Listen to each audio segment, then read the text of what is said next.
তো আমাদের এখানে স্টোনচি ভরা হচ্ছে। তো এখানে গাড়ি লোডিংটা তোমাদের দেখাতে পারলাম না, তো বালিটা কেমন লোড করছি সেটা তোমাদের দেখাবো।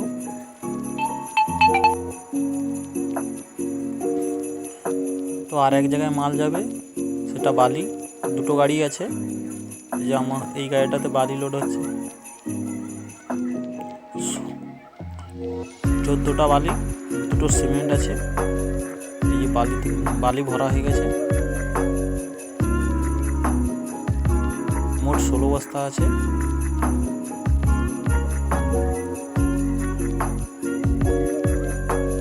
এই দেখো, ওই দুটো সিমেন্ট, এই যে বস্তা।